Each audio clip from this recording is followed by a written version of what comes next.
नमस्कार दोस्तों, मैं हूं दीप नारायण। आप सभी का स्वागत है दीप एकेडमी मैथ में। Today I will discuss about trigonometry of standard 10th standard. आज मैं क्लास 10th स्टैंडर्ड पे ट्रिग्नोमेट्री को डिस्कस करूंगा। तो मैं यहाँ पे कोशिश करूंगा कि आपको जब ट्रिग्नोमेट्री बताई जाए और इनके बारे में सभी के जो एंगल और जो ट्रिग्नोमेट्री रेशियो होते हैं उनके बारे में जब बताया जाए तो मैं चाहूँगा कि आपको बेसिक से बताया जाए, क्योंकि आपका 10th स्टैंडर्ड जो है यहीं से आपकी ट्रिग्नोमेट्री जो होती है प्रारंभ होती है। इससे पहले आपको ट्रिग्नोमेट्री के बारे में कुछ भी प्रीवियस नॉलेज नहीं दी जाती है। चलिए शुरुआत करते हैं। ट्रिग्नोमेट्री जो होती है वो एक ट्रायंगल पे बेस्ड होती है, और जो ट्रायंगल होता है वो राइट एंगल ट्रायंगल होता है। कैसा होता है? Right angle triangle. तो यहाँ पे एक डायग्राम देख पा रहे होंगे, ABC ट्रायंगल है और एंगल जो राइट एंगल बन रहा है 90 डिग्री इसे बोलते हैं। जो राइट एंगल ट्रायंगल आप ट्रायंगल की प्रॉपर्टी से पढ़े होंगे, तो ये आपका कितना है 90 डिग्री यहाँ पे बन रहा है। तो एंगल C जो है वो 90 डिग्री बन रहा है और इसी पे बेस्ड होती है आपकी ट्रिग्नोमेट्री टेबल। और जो ट्रिग्नोमेट्री कॉन्सेप्ट है इसी पे बेस्ड होते हैं, राइट एंगल ट्रायंगल पे। अब मैं यहाँ पे बात करता हूँ, अगर मैं यहाँ पे देखूँ तो आपको एक पाइथागोरस थ्योरम प्रीवियस क्लासेस में इंट्रोड्यूस कर दी जाती है। 90 डिग्री की जो अपोजिट साइड्स होती है ये होती है आपकी हाइपोटेनियस, और जिसको हम H से रिप्रेजेंट करते हैं या हिंदी में इसे कर्ण के नाम से भी जानते हैं। सेकेंड, ये साइड होती है जो कि थीटा ये बना इसके अपोजिट साइड है, तो इसको हम बोलते हैं परपेंडिकुलर, P से रिप्रेजेंट करते हैं, या फिर हम इसको बोलते हैं लंब, हिंदी में अगर बात करें तो लंब। अभी मैं इनके एक एक नाम और बताऊंगा। जो थीटा को बनाने में हेल्प करती है ये तो कर्ण होगी, और जो अदर साइड है या सेकंड आर्म है इसको बोलते हैं हम आधार। और इंग्लिश अल्फाबेट बी से रिप्रेजेंट करते हैं, क्योंकि हम इसको बेस भी बोलते हैं। क्लियर हुआ होगा इतना? अब यहाँ पे कुछ चीजें आपको समझनी पड़ेंगी। देखो, हिंदी की बात करें तो कर्ण, लंब, आधार। इंग्लिश में अगर बात करें तो हाइपोटेन्यूज बोला जाता है, परपेंडिकुलर बोला जाता है और बेस बोला जाता है। ये तो आपके फिक्स हो गए। लेकिन अगर मैं इस थीटा के अकॉर्डिंग इन साइड्स को रिप्रेजेंट करूं तो थीटा की अपोजिट साइड्स को या तो आप परपेंडिकुलर बोलेंगे, या इसका एक नाम और होता है जिसको हम बोलते हैं अपोजिट साइड। क्या बोलते हैं? Opposite side. Opposite side. Second things, theta जो एंगल बन रहा है टू आर्म के बीच में, जो एंगल बनता है, जैसे ये एक आर्म हो गई, सेकेंड आर्म ये हो गई, इनके बीच की जो एंटी क्लॉकवाइज जो डिस्टेंस होती है उसको थीटा बोलते हैं। और थीटा को जो बना रही है, जो सेकेंड आर्म है हाइपोटेन्यूज को छोड़ करके, उसको बोलते हैं हम आधार, बेस। और इसको थीटा की लैंग्वेज में अगर हम बोलेंगे तो इसको बोलते हैं एडजेसेंट साइड।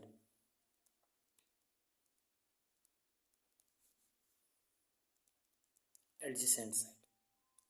तो मैं तीनों को समझाऊंगा कि ट्रिग्नोमेट्री रेशियोज होते हैं इन तीनों साइड को। देखो, मैंने ऑलमोस्ट जो 3 साइड्स हैं ए बी ए सी और बी सी, इन सभी को मैंने तीन तीन नाम से जाना। ए बी को हम परपेंडिकुलर भी कह सकते हैं, हिंदी में लंब भी कह सकते हैं, या इसको अपोजिट साइड भी कह सकते हैं जब थीटा यहाँ पे हो। इसको हाइपोटेन्यूज बोल सकते हैं, कर्ण बोल सकते हैं। ये जो बीसी लाइन है इसको हम हिंदी में आधार, इंग्लिश में जो वर्ड होता है बेस या फिर बी से रिप्रेजेंट करते हैं, और इसी साइड को एडजेसेंट साइड भी बोल सकते हैं। क्लियर हुआ? अब यहाँ पे बात आती है कि थीटा जब तक ये है तब तक तो ये चीज मैंने जो यहाँ पे बताई वही रहेगी, लेकिन जैसे ही थीटा मैं मूव करता हूं, देखिए सेकेंड डायग्राम मैंने इसलिए यहाँ पे दिया हुआ है कि सेकेंड डायग्राम में मैंने थीटा को मूव कर दिया ए पर। तो अब जब ए पे मूव कर दिया तो अब यहाँ पे परपेंडिकुलर या अपोजिट साइड या लंब, जो तीनों को ये से बोला था मैंने, ये देखो लंब पर अपोजिट साइड्स और पी परपेंडिकुलर। तो अब कौन सी हो जाएंगी? तो थीटा की, अब देखो यहाँ पे जो थीटा का अपोजिट साइड है उसी को तो लिखा था मैंने, तो यहाँ पे जो थीटा का अपोजिट साइड आएगी वो ये होगी। तो इसको हम बोलेंगे अब परपेंडिकुलर, या फिर इसी को लंब बोलेंगे, और इंग्लिश में हम इसको बोलते हैं अपोजिट साइड। क्या बोलते हैं? Opposite side. ये मैं टू एंगल से इसलिए बता रहा हूं क्योंकि जब आपका एग्जाम में क्वेश्चन दिया जाता है ना तो वो इसी चीजों को कंफ्यूज करते हैं। और एक वहां पे कंफ्यूजन और क्रिएट की गई है कि ये आपको थीटा नहीं देंगे, वो सीधा लिख देंगे साइन ए। ए मतलब आपको जो ए वर्टेक्स है वो थीटा में कंसीडर करना पड़ेगा। बी दे दिया जाएगा कोई भी ट्रिग्नोमेट्री रेशियो के साथ, तो आपको B as a theta consider करना पड़ेगा कि ये थीटा है, इस तरह से कंसीडर करना पड़ता है। यहाँ पे देखिए ये होगी। अब देखिए इसकी एडजेसेंट साइड जो थीटा को बना रही है, ठीक है, तो बनाने वाली साइड तो ये है, तो इसको हम बोलेंगे या तो बेस बोलिए यानी बी से रिप्रेजेंट करिए, या हिंदी में इसको हम आधार बोलते हैं, इससे रिप्रेजेंट करिए, या फिर इसको एडजेसेंट साइड बोलेंगे,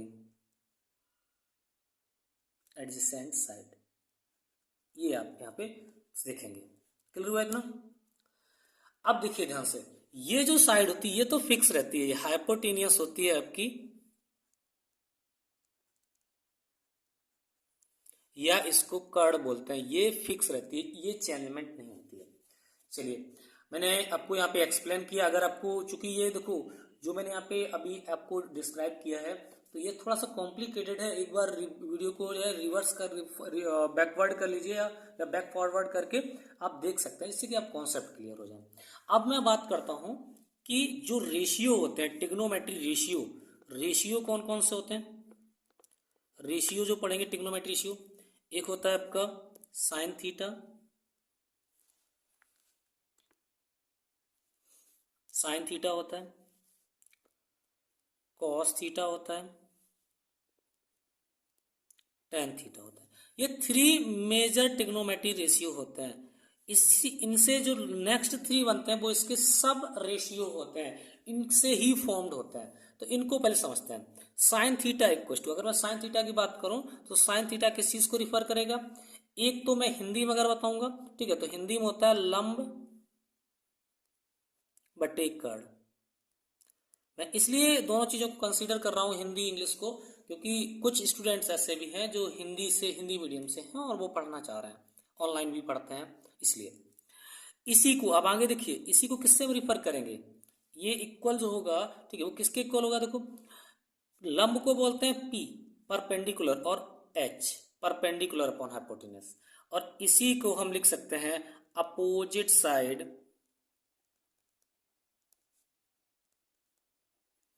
अपॉन हाइपोटेनियस, हाइपोटेनियस। इतना क्लियर होगा? देखो जो लंब होता है वही परपेंडिकुलर होता है, वही अपोजिट साइड होती है। बस आपको डायग्राम देख के ये डिफाइन कर लेना है कि किस साइड को हम जो है अपोजिट साइड बोलेंगे, किसको हम एडजेसेंट बोलेंगे और किसको हाइपोटेनस बोलेंगे। हाइपोटेनस भी फिक्स होती है 90 डिग्री, ये बन रहा है सी, इसके अपोजिट साइड हाइपोटेनस। यहाँ पे देखो सी बन रहा है 90 डिग्री, यहाँ पे हाइपोटेनस। क्लियर हुआ अपोजिट साइड? कॉस थीटा क्या होता है? कॉस थीटा होता है आधार बटे कर्ण, ये होता है आधार बटे कर्ण। इसको हम बेस अपॉन हाइपोटेनस लिखेंगे। आधार ये साइड होती है, इसको बेस भी बोलते हैं या बी से रिप्रेजेंट करते हैं, और बेस अपॉन हाइपोटेनस का जो रेशियो होता है, ठीक है, वो आपका यहाँ पे निकल के आता है कॉस थीटा में। और थीटा जो वैल्यू होती है, जो यहाँ पे मैं पहले ही बता चुका हूँ कि जो थीटाज होता है उसकी यूनिट क्या होती है? या तो रेडियन होगी जिसमें पाई लगा होता है पीछे, या फिर डिग्री होगी। ये यहाँ पे दो यूनिट्स होती हैं। डिटेल में कभी बताऊंगा कि थीटा की और भी कोई जो है यूनिट होती है या नहीं होती है, ठीक, उनके बारे में बताऊंगा। बहुत सारा और भी कुछ यूनिट्स हैं, ग्रेड वगैरह यूनिट्स हैं, वो मैं बताऊंगा, ठीक है, आगे डिस्कस करूंगा। यहाँ पे देखो बेस को क्या बोलते हैं? यहाँ पे देखिए बेस को हम बोलते हैं एडजेसेंट साइड। तो अगर इस लैंग्वेज में देखें तो हम यहाँ पे लिखेंगे adjacent side upon hypotenuse, adjacent side upon hypotenuse.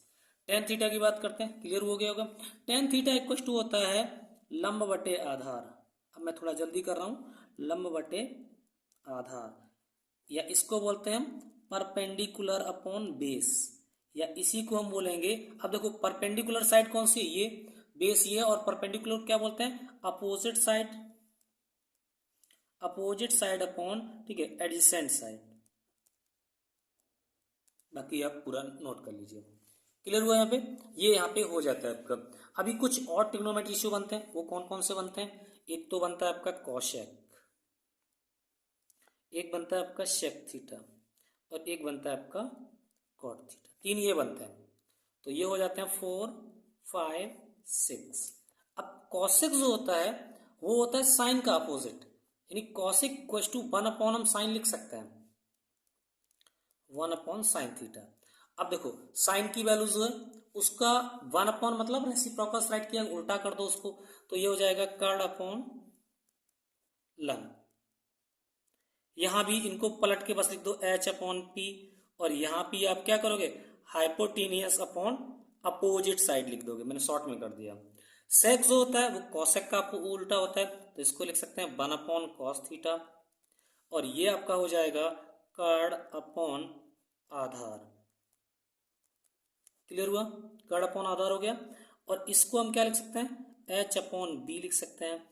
इसको और भी क्या लिख सकते हैं, अगर हम यहाँ पे जाएं तो हाइपोटेनियस अपॉन एडजेसेंट साइड लिख सकते हैं। यहाँ पे आप पूरा कर लीजिए साइड को। कॉट जो होता है वो आपका टेन का होता है, तो यहाँ पे लिख सकते हैं 1 अपॉन टेन थीटा, और ये आपका हो जाएगा, ये देखो क्या है, लंब बटे आधार, तो ये हो जाएगा आधार बटे लंब।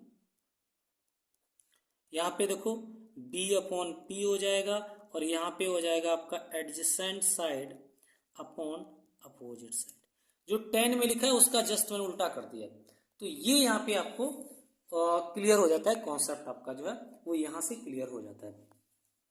इतना क्लियर हो गया होगा आपको। तो इस पे जो क्वेश्चंस बनते हैं, अगर आपने इतना समझ लिया, तो अगर आप क्लास 10th स्टैंडर्ड में हैं, कोई भी बोर्ड हो आपका, आपकी जो कुछ क्वेश्चंस हैं जो बिल्कुल बेसिक से आते हैं, जिसमें ट्रिग्नोमेट्रिक टेबल्स को यूज नहीं करते हैं, वो यहाँ से आप कर सकते हैं, बहुत आसानी से कर सकते हैं। मैंने यहाँ पे जो एक्सप्लेन किया है, इन चीजों को मैंने जो समझाने की कोशिश की है, अगर आपने इनको अच्छे से ग्रैब कर लिया है तो इन क्वेश्चंस को आप बना पाएंगे। मैं एक बहुत छोटा सा क्वेश्चन दे रहा हूं, ठीक है, वो कैसे करेंगे देखिए। यहाँ पे एक डायग्राम ड्रॉ कर लेते हैं।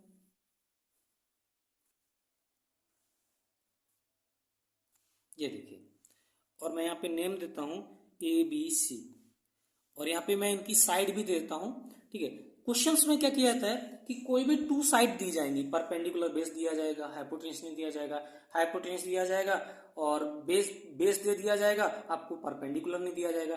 तो उसमें आप पाइथागोरस थ्योरम को यूज करके ऑल साइड्स फाइंड करते हैं। अगर मैं मानूं कि ये A है, ये B है, और ये C है, क्लियर, इसकी लेंथ C है, ये A यूनिट है, ये B यूनिट है। तो अगर आपसे ये पूछा जाता है यहाँ पे कि वैल्यू आपको निकालनी है साइन A की, अब देखो मैंने भी वही किया, मैंने इस डायग्राम में कहीं थीटा नहीं दिया, और जब थीटा नहीं दिया तो आपको एंगल कौन सा कंसीडर करना है, जो वर्टेक्स A है, मतलब आपको ये एंगल कंसीडर करना है, तो साइन A की वैल्यू निकालनी है। तो साइन A इक्वल टू क्या होता है, अपोजिट साइड अपॉन हाइपोटेनियस, या अपोजिट साइड जो होती है वही परपेंडिकुलर होती है, तो साइन थीटा इक्वल टू लिखेंगे आप BC अपॉन हाइपोटेन्यूस कौन सी आपकी, ये स्मॉल c लेना, क्योंकि डबल c वर्टेक्स हो जाएंगे, अपॉन AC। अब देखिए इसकी वैल्यू रखिए, BC की वैल्यू कितनी है, B अपॉन C, ये आपका आंसर हो गया। तो जो भी आपसे पूछा जाए तो उसको आप आसानी से निकाल सकते हैं। ये हमारा फर्स्ट पार्ट वीडियो है, मैं 3 से 4 जो पार्ट्स होंगे इसके, उसमें इस पूरे लेक्चर को कवर करूंगा।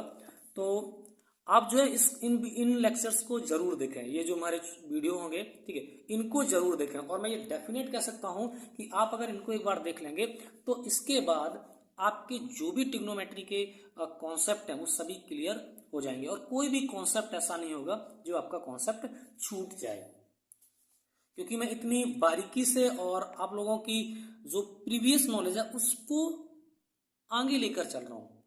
क्योंकि मुझे पता है कि आपने इससे पहले ट्रिग्नोमेट्री नहीं पढ़ी है, तो अगर नहीं पढ़ी है तो हमें बेसिक से बताना पड़ेगा, तो इसलिए मैंने इसको बहुत बेसिक से बताया है। और अगर आप चैनल पे पहली बार आए तो चैनल को सब्सक्राइब जरूर कर दें, क्योंकि मैं इस तरह के बहुत सारे वीडियोस आपको अपलोड करता रहता हूँ, आप तक पहुंचते रहते हैं। और रिसेंट आपकी लाइव क्लास भी चालू हो जाएगी, मैं कोशिश कर रहा हूँ। तो वीडियो को अंत तक देखने के लिए धन्यवाद।